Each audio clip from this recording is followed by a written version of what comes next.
She came in a couple of weeks ago and she said, Mike, I'm in so much pain that I can't even calm down right now. Like it's kind of just, I'm having even trouble talking to you because it's just foregrounded, the pain. And I said, I'm sorry to hear that. And let's start with what is foregrounded here. Okay, let's make some space for that. Can you tell me what you're experiencing? Can you put that into words? And part of our work when we work with people's bodies is to take the sort of all bound together story that they give us and gently try to disarticulate the components of that.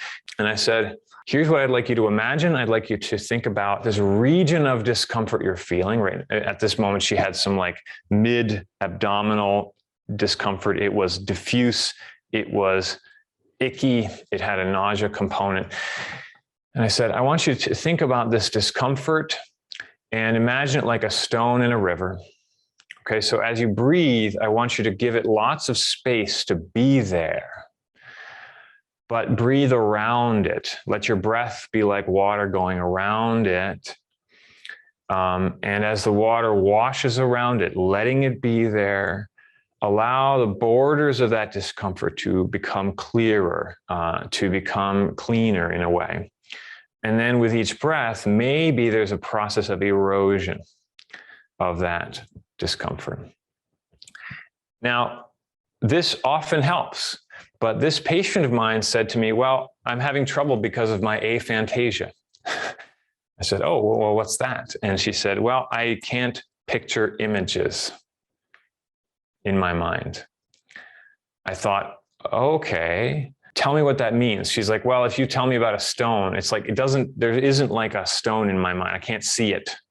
And so all of a sudden I was on my heels. I had a tool that I was using and I could, of course, just abandon it.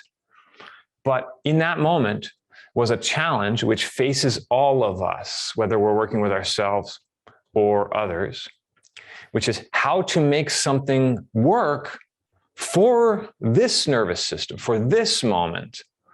And so I had to think, what am I trying to accomplish with that stone in the river? What is going on? Because this brain that I was working with in that moment couldn't use the visual system in the same way as I was used to. So we have this visual sort of cortex that just represents what's coming into the retina, but you go a little deeper from that primary visual cortex, you have places that can conjure images, that predict and modulate images. And when we have something in our mind's eye, that's happening a little deeper in, right? So I was thinking, okay, I can't use that. What other pathway could I use? I just kind of showed my cards. I said, well, forget about the stone. I want you to define for me as best you can in your felt sense, like where the pain is and where it isn't. And where it is, let it be. Where it isn't, become aware of that margin, that negative space, that place where you are not hurting. And all of a sudden, by abstracting it in a certain way, she got it. Whereas she was still in discomfort, the sort of sense of emotional dysphoria and crisis that she was in really melted away quite quickly.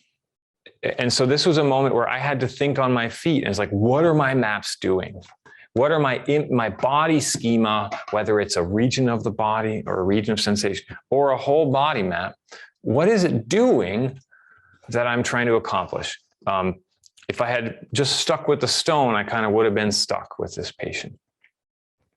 So that's what faces us today overall, is we want to notice what images we have been given implicitly or explicitly in our training or in our culture, et cetera.